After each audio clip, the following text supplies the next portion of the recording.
Welcome to exam study. आप लोग का एग्जाम स्टडी में स्वागत है। मैं आप लोगों को नंबर सिस्टम पढ़ा रहा था और मैंने पिछला वीडियो में मोस्ट इम्पोर्टेंट क्वेश्चन के 10 क्वेश्चन ले चुके थे, है ना। मैं आप लोगों को टाइम वेस्ट नहीं करते हुए डायरेक्ट मैं क्वेश्चन पे आता हूँ और मैं आज फिर 10 क्वेश्चन आप लोगों को करवाऊँगा, ठीक है। चलिए, आप लोग पहले आपके बोर्ड पर दिख रहा होगा।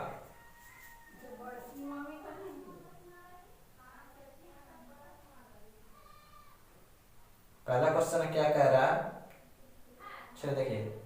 कह रहा है कि यदि 4y माइनस 24 है ना ग्रेटर देन 8 तो निम्नलिखित में y का सही मान कौन सा नहीं होगा। क्या कह रहा है क्वेश्चन 11 नंबर क्वेश्चन क्या कह रहा है। एक दिया हुआ है समीकरण टाइप का दिया हुआ है ना, और कह रहा है कि बताइए कि ऑप्शन से बताइए कि वो कौन सा फॉलो नहीं करेगा। ठीक है, ये दिया हुआ है और कह रहा है कि बताइए इसमें से कौन सा ऑप्शन जो है, इसमें से कौन सा विकल्प जो है ये फॉलो नहीं करेगा। तो क्या करेंगे, देखिए पहले इसका ऑप्शन ही बनाएंगे हम इसे। ऑप्शन चलेंगे। पहला ऑप्शन है मेरा 6, है ना। पहला ऑप्शन क्या है 6। तो चलिए 4 × 6 माइनस 24 8, ठीक है। चलिए देखिए 24 में से 24 चला गया, कितना बचेगा 0। यानी ये तो सही है, ये पॉसिबल है कि नहीं, बिल्कुल है, ये आपका सही भी है। क्या कह रहा है कि क्या नहीं हो सकता है। तो चलिए देखिए ऑप्शन नंबर बी क्या है 8 है। 4 × 8 माइनस 24 ग्रेटर देन 8, क्लियर है, ये रहेगा ना। चलिए देखिए ये क्या हो जाएगा 32 माइनस 24 ग्रेटर देन 8। अब बताइए 32 में से 24 जाएगा, कितना बचेगा 8 बचेगा। आप बताइए कभी भी 8 ग्रेटर देन 8 हो सकता है क्या? नहीं हो सकता। जब भी हो सकता है तो क्या हो सकता है, इक्वल हो सकता है। ये जो आप देख रहे हैं इक्वेशन, इसमें क्या हो जाएगा, इक्वल हो जाएगा। लेकिन यहाँ पर क्या हो रहा है कि ये इससे बड़ा हो रहा है ना। ऐसा इक्वेशन में आपका ऑप्शन लगाने पे आ रहा है। तो ये क्या है, इसका मतलब ये क्या है, ऑप्शन नंबर बी जो है आपका गलत है ना। मतलब आपका आंसर यही है, ठीक है, क्लियर है। चलिए देखिए नेक्स्ट 12 आपके बोर्ड पर दिख रहा है क्वेश्चन। क्या कह रहा है कि दो संख्याओं का गुणनफल 336 है, उनका योगफल उनके अंतर से 28 अधिक है ना। कह रहा है कि दो संख्याओं का गुणनफल जो है, मान लेते कोई संख्या हो x y, मान लेते हैं दोनों का गुणनफल कितना कह रहा है 336 कह रहा है, और कह रहा है उनका योगफल और उनके अंतर। इसका योगफल क्या हो सकता है, क्या लिखेंगे x + y लिखेंगे, ठीक है। और कह रहा है कि उनका अंतर क्या हो जाएगा, यानी x - y लिखेंगे, ठीक है। दोनों के बीच क्या है 28 का अंतर है, यानी अधिक है मतलब क्या अंतर है, दोनों के बीच में डिफरेंस होगा, क्लियर है। यही तो कह सकते हैं ना कि दोनों के बीच में डिफरेंस है। चलिए इसको सॉल्व करते हैं। तो x + y minus x + y equal to 28। देखिए x से x कैंसिल हो गया, है ना, प्लस माइनस में तो दोनों कट जाएगा, y जुटेगा कितना होगा 2y हो गया, मतलब 28, 2 से कट जाएगा ये 14, यानी y का मान कितना आ गया 14 आ गया। आपसे क्या पूछ रहा, कह रहा है कि संख्या बताइए, ठीक है। हम एक संख्या माने है x, एक माने है y, ये तो संख्या माने है ना। चलिए y मेरा आ गया है तो आप x निकाल सकते हैं, जी निकाल सकते हैं। x y बराबर कितना है 336। x का मान मुझे नहीं पता है, यहाँ पे लिखेंगे 14x हो गया, ठीक है। x का मान क्या हो जाएगा, इसको डिवाइड करेंगे, है ना, इसको डिवाइड करेंगे 14 से तो ये कट जाएगा कितने बार में 24 बार। देखिए ये क्या निकल के आ गया आपका, ये आपका आ गया 24, है ना। तो संख्या क्या हो जाएगा, एक संख्या आपका 24 हो जाएगा, एक संख्या कितना हो जाएगा 14 हो जाएगा। यही तो एक्स वाई है ना। तो आपसे पूछा था कि एक्स वाई बताइए, है ना, कि संख्या क्या होगी। एक हो जाएगा 24, एक हो जाएगा 14, ऑप्शन नंबर बी, क्लियर है। चलिए नेक्स्ट क्वेश्चन देखिए।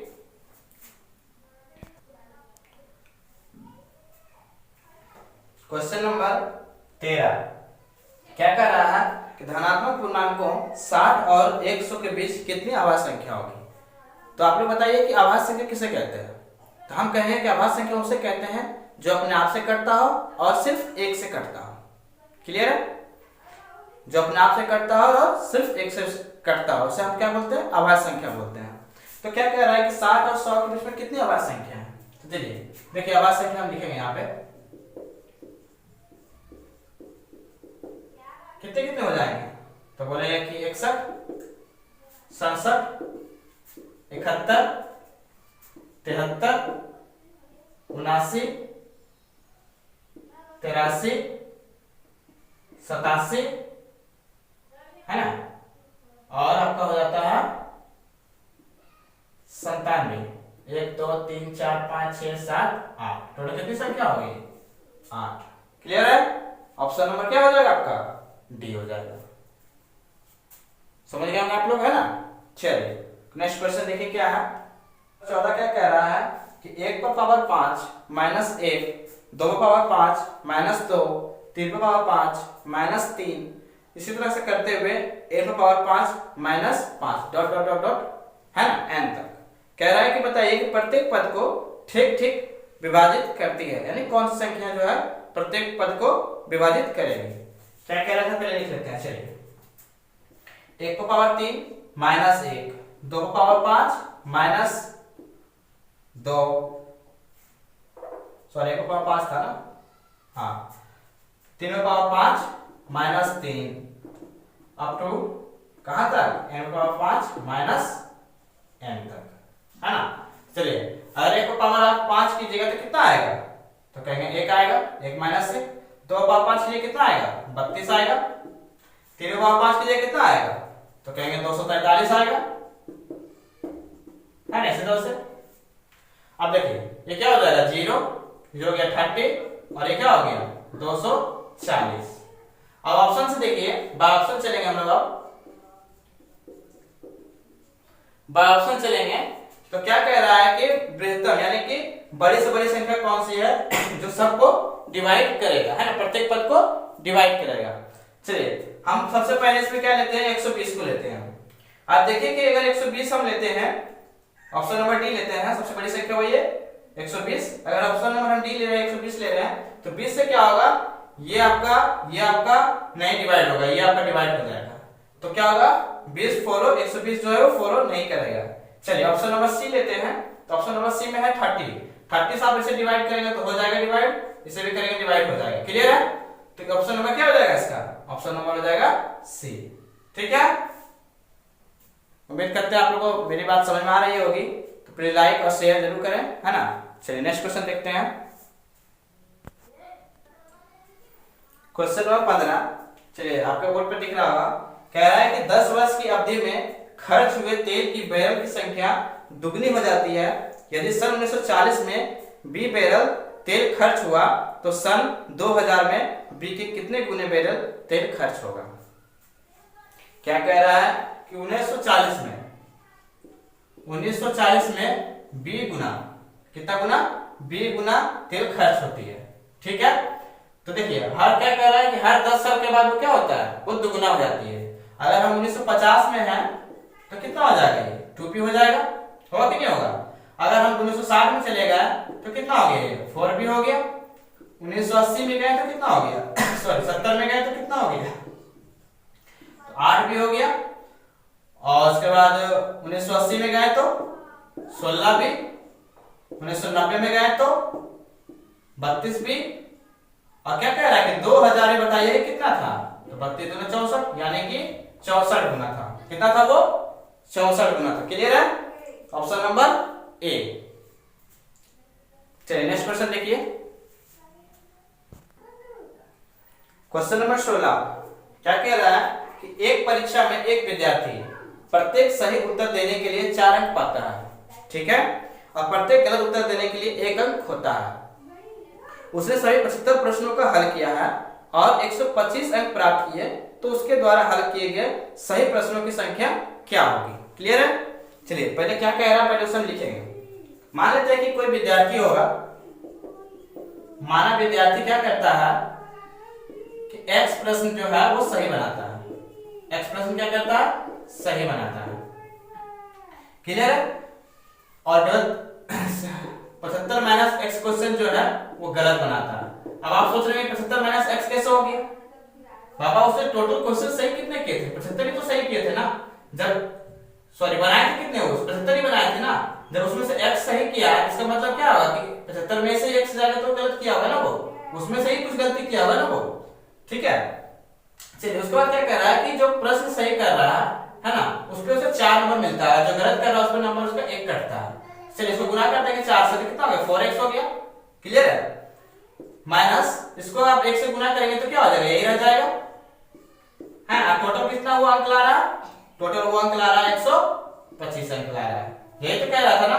तो कितना हो जाएगा ये 4x माइनस 75 प्लस x बराबर 125, ठीक है।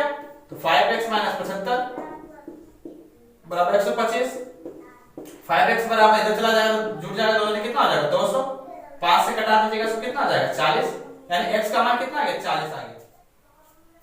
तो x का मान कितना आ गया 40 आ गया, है ना। आपसे क्या पूछा था कि बताइए सही प्रश्न की संख्या क्या होगी, सही प्रश्न की संख्या मैंने क्या माना है x माना है, इसका मतलब क्या हो जाएगा इसका आंसर 40 हो जाएगा। ऑप्शन नंबर डी, क्लियर है। चलिए नेक्स्ट क्वेश्चन देखेंगे। क्वेश्चन नंबर 17 क्या कह रहा है क्वेश्चन, क्वेश्चन कह रहा है, चलिए देखिए स्क्रीन पे दिख रहा होगा, मुकेश को एक बक्से में 10 की दर से फलों को पैक करना है ना। यदि उसके पास 178 सेब और 121 संतरा हो तो इन्हें बिना मिलाए सभी को पैक करने के लिए कितने बक्सों की आवश्यकता होगी, यही कह रहा है ना क्वेश्चन, कितने बक्सों की आवश्यकता होगी। चलिए देखिए क्या करेंगे, कितना सेब है 178 सेब है, कितने सेब है 178 सेब है, और कितने संतरे हैं 121 संतरे हैं, 121 संतरे हैं, क्लियर है। तो देखिए क्या कह रहा है कि मुकेश को एक बक्से में 10 की दर से फलों को पैक करा, यानी कि एक जो बक्सा होगा है ना उसमें 10 फल ही डाल सकता है, ठीक है। तो बताइए कि 178 सेब है तो कितना बक्सा लग जाएगा मुझे, तो कहेंगे 17 बक्सा लग जाएगा। जब 17 बक्सा लग जाएगा तो 17 बक्सा में कितना हम फल डालेंगे 170 फल डालेंगे, 17 बक्सा में कितना फल डालेंगे 17 गुना कर 10 करेंगे कितना आ जाएगा 70 फल डालेंगे। मेरा बच कितना जा रहा है, बच जा रहा है 8 सेब और बच जा रहा है, तो उसके लिए क्या करना पड़ेगा, एक बक्सा मुझे और लेना पड़ेगा, यानी टोटल बक्सा की संख्या कितनी हो गई 11 हो गई। 11 बक्से में मेरा क्या होगा पूरा सेब पैक हो जाएगा, क्लियर है। उसी तरह से अब यहाँ पे क्या 121 संतरा है ना, तो बताइए कि एक बक्से में कितने संतरे आ सकते हैं 10 संतरे आ सकते हैं, है ना, एक बक्से में 10 संतरे, तो 121 संतरा है, इसका मतलब 12 बक्सा लगेगा तो कितना हो जाएगा 120 संतरे हो जाएगा। फिर मेरे कितना संतरा बच जा रहा है, एक संतरा बच जा रहा है, तो उसके लिए एक बक्सा देना पड़ेगा नहीं देना पड़ेगा, जरूर देना पड़ेगा। टोटल बक्सा की संख्या कितने हो गए 11 हो गए। सॉरी इसमें आपके 17 थे और एक 18 बक्से इसमें हो गए, सॉरी इसमें आपका कितना हो गया 12 एक 13 बक्से हो गए, तो टोटल बक्से की संख्या कितनी हो गई, तो कहें कुल बक्से 31 बक्से। टोटल कितने बक्से हो गए 31 बक्से में क्या होगा पूरा का पूरा वो पैक कर लेगा, है ना। ऑप्शन नंबर डी, क्लियर है। चलिए नेक्स्ट क्वेश्चन देखेंगे।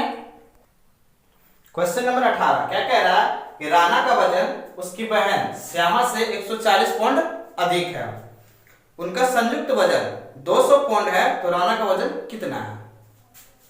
चलिए राणा का वजन, चलिए इसको हम राणा ही मान लेते हैं, है ना, ये राणा मतलब आर मान लेते हैं। और क्या कह रहा है राणा और की बहन श्यामा से 140 पाउंड अधिक है, यानी कि दोनों के बीच का डिफरेंस कितना है, राणा और श्यामा के बीच कितना डिफरेंस है 140 पाउंड का डिफरेंस है। कितना डिफरेंस है 140 पाउंड का। कह रहा है कि उनका संयुक्त वजन, यानी संयुक्त मतलब दोनों का योग, है ना, दोनों का योग का जो वजन है वो कितना है, तो कह रहा है कि 200 पाउंड है। तो बताइए कि राणा की वजन कितना है, तो क्या करेंगे इसको सॉल्व कर लेंगे। ये कट गया आपका, ये हो गया 2r, प्लस माइनस कट जाएगा, ये आपका 2r हो गया, इधर जोड़ेंगे कितना हो गया आपका 340, 2 से कटेगा आपका 170, यानी r बराबर यानी 170 पाउंड। r मतलब राणा का वजन, राणा का वजन कितना आ गया 170 पाउंड आ गया। ऑप्शन नंबर आपका है बी, क्लियर है। चलिए नेक्स्ट क्वेश्चन देखेंगे। क्वेश्चन नंबर 19 क्या कह रहा है, बहुत ही मजेदार क्वेश्चन है। कह रहा है एक बंदर बांस के एक खंभे पर चढ़ने की कोशिश करता है, 3 सेकंड में 4 फीट ऊपर चढ़ता है, अगले 3 सेकंड में 2 फीट नीचे फिसल जाता है। यदि पोल 18 फीट ऊंचा है तो कितनी देर में बंदर पोल की चोटी पे पहुंच जाएगा। देखिए क्या कह रहा है कि सॉरी 3 सेकंड में बंदर क्या करता है, वो 4 फीट ऊपर जाता है, 4 फीट जो है ऊपर की ओर चढ़ता है, ठीक है। लेकिन देखिए कह रहा है कि अगले सेकंड यानी कि चौथे सेकंड में क्या होता है कि 2 फीट वो नीचे फिसल जाता है, 4 फीट गया और 2 फीट नीचे चला, यानी इसका रिजल्ट क्या बच गया आपका, रिजल्ट आपका क्या बच गया, आपका रिजल्ट बच गया कि वो 4 सेकंड में 2 फीट ही चढ़ता है। क्या होता है, 4 फीट में वो 4 सेकंड में वो 2 फीट ही चढ़ता है। तो चढ़ना कितना है, उसे चढ़ना है 18 फीट। अगर सोचिए 4 सेकंड में इतना चढ़ता है, ठीक है, हमको चढ़ना है 18 फीट चढ़ना है। अगर हम 10 फीट चढ़े तो कितना लग जाएगा मुझे टाइम, तो 20 सेकंड लग जाएगा। 20 सेकंड में हम 10 फीट चढ़े हैं, क्लियर है, 20 सेकंड में हम लोग 10 फीट चढ़े हैं। अगर हम 14 फीट चढ़े तो कितना लग जाएगा, तो कहेंगे कि 28 सेकंड लग जाएगा। ये कैसे बता पा रहे हैं कि 28 सेकंड लग रहा है, 20 सेकंड लग रहा है, कैसे लग रहा है। हम क्या कर रहे हैं, इसमें अगर हम 5 से मल्टीप्लाई कर रहे हैं तो इसमें भी हम 5 से मल्टीप्लाई कर रहे हैं, क्लियर है। अगर इसमें 7 से मल्टीप्लाई किए हैं तो इसमें भी 7 से मल्टीप्लाई किए हैं। आप देखिए वो 28 सेकंड में 14 फीट चढ़ चुका है, वो 28 सेकंड में 14 फीट ऊपर चढ़ चुका है। अब देखिए उसे चढ़ना कितना था, 18 फीट चढ़ना था, यानी कि कितना सेकंड बचा हुआ है, 4 फीट में सेकंड बचा हुआ है। तो क्या करेगा, 29वां सेकंड में वो सॉरी क्योंकि हम जानते हैं कि 3 सेकंड में वो 4 फीट चढ़ता है, तो 28 और 3 कितना हो गया, 31 सेकंड। 31वां सेकंड में क्या करेगा, वो 18 फीट ऊपर पहुंच जाएगा, 18 फीट ऊपर पहुंच जाएगा। जब वो अपना लक्ष्य के पास पहुंच जाएगा तो फिर क्या होगा, फिर वो नीचे नहीं आएगा। यानी कि आप कह सकते हैं वो 31 सेकंड में पूरी वो अपनी जो मिशन है वो अपना पूरा कर लेगा, है ना। 31 सेकंड में वो 18 फीट की ऊंचाई को चढ़ लेगा, यानी ऑप्शन नंबर आपका क्या हो जाता है, डी हो जाता है। क्लियर है, उम्मीद करता है आप लोगों को समझ में आया होगा, है ना। चलिए आज का आखिरी सवाल, क्वेश्चन नंबर 20। क्या कह रहा है, एक आदमी के पास 1 रुपए के नोट, 5 रुपए के नोट तथा 10 रुपए के नोटों का मूल्य 480 रुपया है। यदि नोटों की संख्या बराबर हो तो नोटों की कुल संख्या क्या है। नोटों की संख्या बताना मुझे कितनी है। इसको क्या करेंगे, हम मान लेते हैं, माना है ना कि आपका नोटों की संख्या क्या है, तो कहेंगे कि x है। माना नोटों की संख्या क्या है, x है। अब इसमें देखिए कितने कितने के नोट है, 1 रुपए के नोट है, इसको x मान लेते हैं, 1 से इसको मल्टीप्लाई कर देंगे, मूल्य है तो उसको मल्टीप्लाई करेंगे ना, 1x हो गया ये, यानी x हो गया। 5 रुपए के यानी कि 5x हो जाएगा, 10 रुपए के यानी कि 10x हो जाएगा। और टोटल कितने नोट का मूल्य बता रहा है, टोटल मूल्य कितना हो गया, 480 रुपए हो गए। अब इसे सॉल्व कर लीजिए तो कितना हो गया ये 16x बराबर 480, कट जाएगा ये, x का मान कितना आ गया 30। हमसे पूछा क्या है कि नोटों की कुल संख्या क्या होगी, तो देखिए क्या बोला था कि नोटों की संख्या सबकी बराबर बराबर है, यानी कि 30 रुपया वाला 1 रुपया वाला भी नोट जो है वो आपका 30 है, तो 5 रुपया वाला भी नोट आपका कितना है 30 है, और 10 रुपया वाला भी नोट कितना है 30 है, तो कुल नोट कितना हो जाएगा आपका, तो कहेंगे कि कुल नोट हो जाएगा 30 प्लस 30 प्लस 30, यानी कि 90 नोट हो गया। टोटल कितना नोट हो गया, 90 नोट हो गया। अगर मुझसे मूल्य पूछता तो क्या करते हैं, तो फिर से हम सबको क्या करते हैं, मल्टीप्लाई करते हैं। लेकिन हमसे पूछा क्या है, हमसे पूछा है कि वो कुल नोट कितनी होगी, तो नोट निकालने के लिए क्या करेंगे, हम सबको ऐड कर देंगे। ऐड करेंगे तो कितना आ जाएगा, तो कहेंगे कि 90 आ गया, है ना। ऑप्शन नंबर क्या हो गया आपका, ऑप्शन नंबर आपका बी हो गया। क्लियर है, उम्मीद करते हैं उम्मीद करते हैं आज का क्लास आप लोग को अच्छा लगा होगा। अगर अच्छा लगा हो तो प्लीज सपोर्ट करें, लाइक करें और शेयर करें, सब्सक्राइब करें। ठीक है, थैंक यू, धन्यवाद।